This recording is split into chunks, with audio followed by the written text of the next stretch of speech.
I'm making a video all about Interrail. It means I went Interrailing for 1 month around like Western Europe and Central Europe. We did it on a pretty tight budget. I've got a really detailed budget breakdown post on my blog, which I'll link down below. I've actually got a whole entire Interrailing guide coming up on my blog, so I'll put like a big link to that down below. The budget for both of us was about £2,000. We spent about £50 a day, and we planned it in 2 days. I'll let you know exactly what we got up to while we were planning it. So the first thing, if you're looking to go Interrailing, you'll need to look into is your Interrail pass. This is what our Interrail pass looks like. So you've got the front cover. Mine's a bit messy because I sent it back off. Then you've got the inside where you write down all your journeys, and then you've got your ticket at the top. They're really straightforward to use actually. There's different types. We got the 1 month continuous global pass. So global means you can use it in any of the countries that participate in Interrail. Continuous 30-day pass means that in a month we can use any of those days within a month to travel. You can get slightly different ones, so you can get one that's called 10 days and 22. So that means your pass is valid for 22 days, but only 10 of those days are valid for travelling, if that makes sense. You can get a single country pass as well if you wanted to just go around, say, Italy, if you just wanted to travel around one country. We got the global continuous 1 month pass because it was the most flexible. Where we were quite time constrained with our planning, we didn't have enough time to think out exactly where we wanted to go, so it was worth it for us to spend more money on the more flexible pass. This cost us £309 each. That included next day delivery. It included pass protection, which is a £10 service that they offer. So if you damage it or lose it, they'll send you another one, which is so worth having. We didn't need it, but it was a really good safety blanket. That is the main thing you're going to want to look into.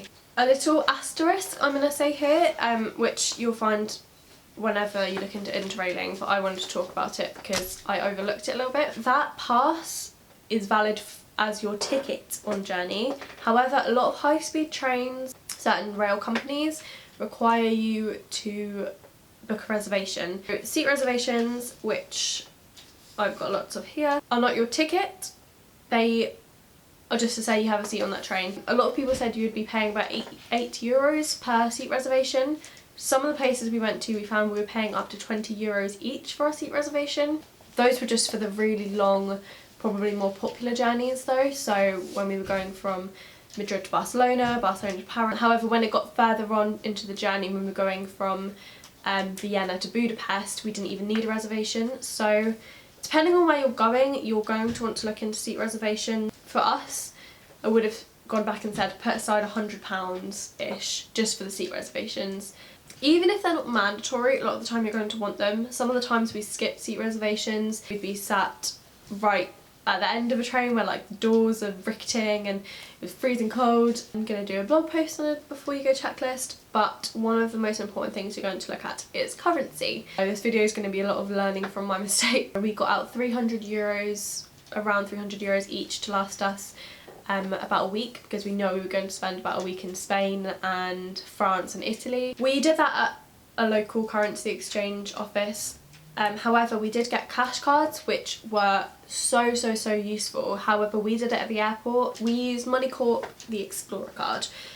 If you can find a company that will do this for you outside of the airport, definitely do it, because obviously we paid higher exchange rates and higher commission. I think I transferred £900, which ended up being €1,100. Some countries I took that out as different currency, like Hungarian forint. Currency is a very important thing you need to think about. So I will show you the bag I took. Sam bought a 40-litre blue version, mine's a 35-litre.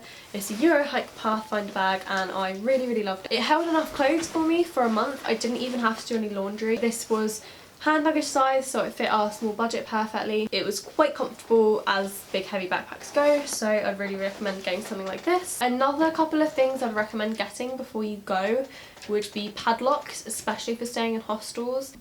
Either bring a book that you already have or buy an ebook or something like that, because you're going to need it. We were sat on 13-hour trains with nothing to do except listen to Ed Sheeran's album again and again and again. A portable charger Just to be safe, have a portable charger, because it's always going to be when there is no plug sockets around that your phone's going to die. With packing clothes and makeup, one tip that I wish I'd known before I left, I found from Hey Nadine's channel. Lay out everything you want to bring that you think will be fine for a month, so makeup wise, toiletry wise and clothing wise, and then half it and then take half of it.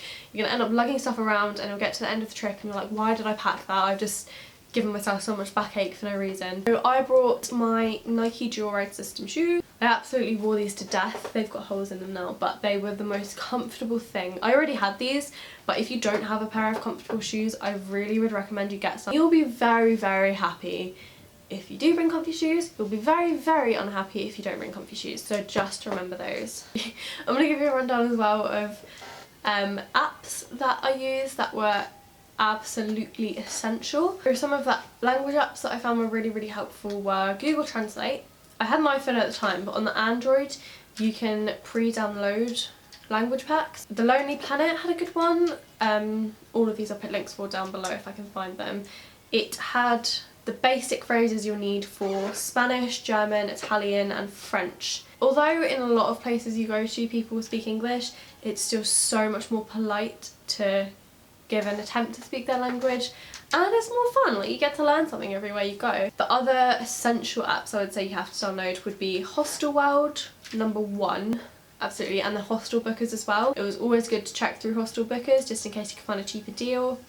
Airbnb was fantastic as well. A website that I linked on my home screen was Budget Places. We stayed in a couple of hotels from Budget Places and it did have very, very good deals. I'd also probably recommend downloading some games, because you're going to need something to do on train journeys and when you're bored. Interrail have their own rail planning app, which was so, so helpful. It's offline, it has a timetable of everything, it has all the details as well, which is so helpful. So it lets you know if you need to book a seat reservation, it lets you know if there's toilets or a restaurant on board. All the different cities tend to have their own like metro timetable app.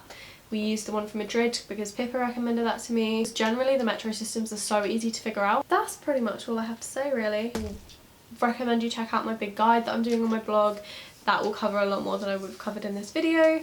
I also have a 6-minute montage of the small amount of footage that I did take while I was out there, which I'm quite proud of, so it would mean a lot to me if you checked that out, and it would give you a good idea of the vibe we felt when we were out there for the month. I also have a blog version of that as well, so I'm doing a short and sweet cities series. If you have any questions or you want to talk about this, then comment below, give me a tweet, give me an email, let me know. And thank you very, very much for watching this video, and I'll speak to you again soon. Bye!